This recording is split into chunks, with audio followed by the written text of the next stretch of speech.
6 years ago, Indigenous voters helped to give the Liberals a majority government with a record-breaking 61% turnout at the polls. 4 years later, that number dropped to 11%, and the Liberals ended up with a minority government. With less than 3 weeks to go now until this year's federal election, we're looking at what's on the table for our Indigenous community. And joining us this morning is Dr. James Makokis, a family physician in Treaty Number 6 territory, and Pam Palmater, Chair of Indigenous Governance at Ryerson University in Mississaugas of Scugog Territory. Good morning to you both. Good morning. Good morning. All right, Dr. Makokis, I want to start with you. 6 years ago, Liberal leader Justin Trudeau promised clean drinking water by March of this year, and right now, there are still 51 long-term drinking water advisories in 32 First Nations communities. They did set up a website. However, that website, which is privately run, is also monitoring the same information as the federally run and taxpayer-funded website. So, as doctor working in these communities, what are the effects of this promise not being kept? Well, I think we have to remember that within my dad's lifetime, as he grew up as a young boy in our nation and treaty territory, he could just go to the sloughs and rivers and creeks and drink clean drinking water.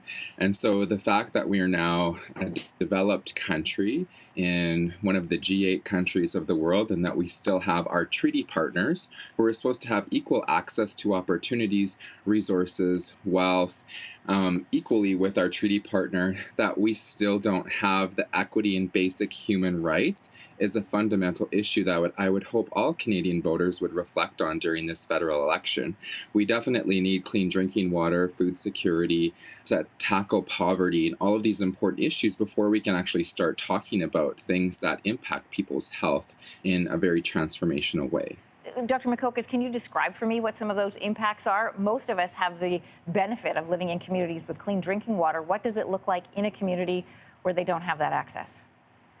Yeah, for example, at the beginning of the pandemic, one of the things that our community in McEwen Cree Nation had to plan for is in the springtime when the roads get muddy because there's no infrastructure available for proper roads, that the water trucks that have to deliver water to people's homes and cisterns commonly get stuck. And so when we're thinking about sanitation and COVID-19 and the need for constantly cleaning your lived environment, obviously that requires more water that needs to be trucked in.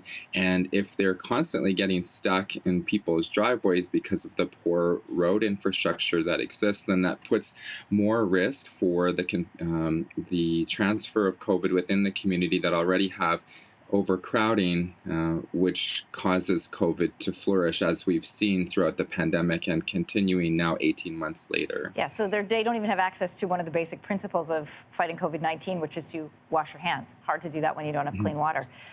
Pam, in 2019, the National Inquiry into Missing and Murdered Indigenous Women and Girls concluded its final report that Canada had perpetrated cultural genocide against Indigenous peoples. So the issue of genocide against Indigenous peoples is a really important one to you. What immediate action do you want to be seen to be taken by this next leader? Well, here's the important thing about that finding. It was that Canada was guilty of historic and ongoing genocide. Every genocide, physical, biological, social, cultural, all of it.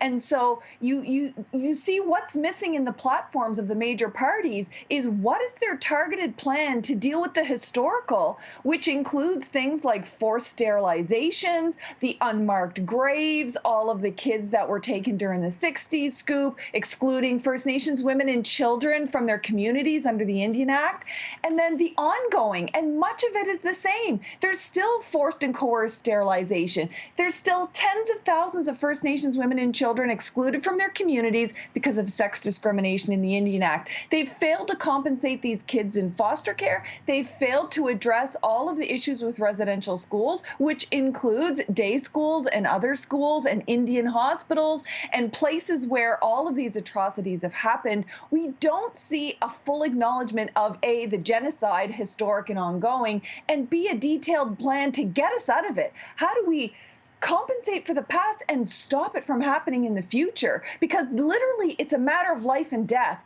We're not talking about political negotiations for agreements. We're talking about life and death.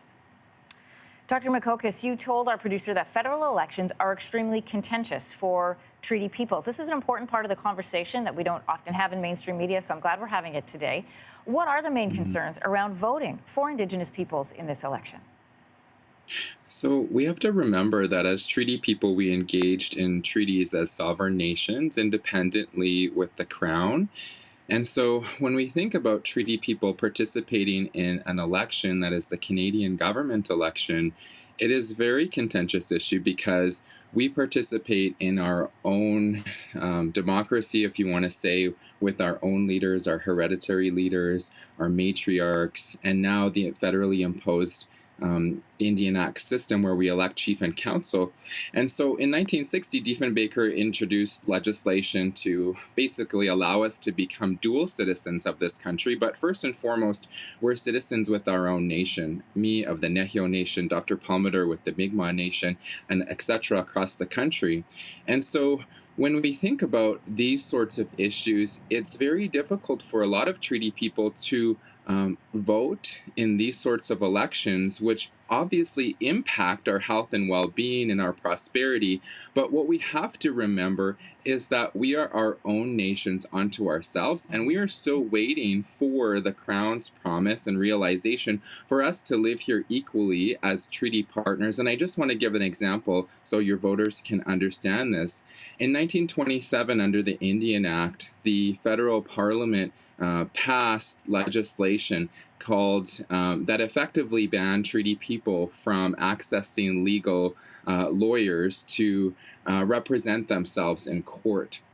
In 1930, they introduced the Natural Resource Transfer Act, which essentially passed responsibility for all prosperity derived from these things to the provinces.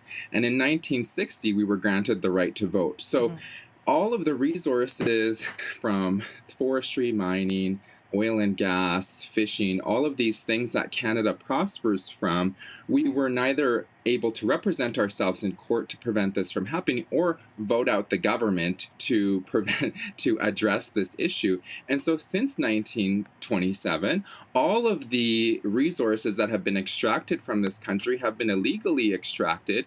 And when we think about our treaty partnership, 50% of that should be going to treaty peoples, and this would tremendously transform the health, prosperity of who we are and bring us into actually being our treaty partnership. So the system was set up decades ago to be able to fund the care and to take care of historic wrongs and to, as Pam, you were trying to point out before, to eliminate ongoing genocide because the money should be there to take care of these problems in the first place if the treaties were honored from decades ago. Pam, you wanted to comment on the last question. I want to make sure I give you the final word before we have to wrap up our discussion.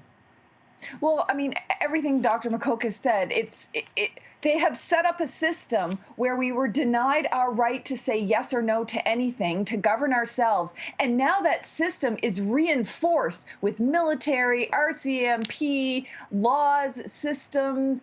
I mean, it's like an ironclad system that, you know, voting, how is voting going to get through it? But, you know, you've got a system where some Indigenous peoples vote as a means of harm reduction. Like, who will be the least worst of all of the people who control and oppress us in our lives and don't address all these injustices?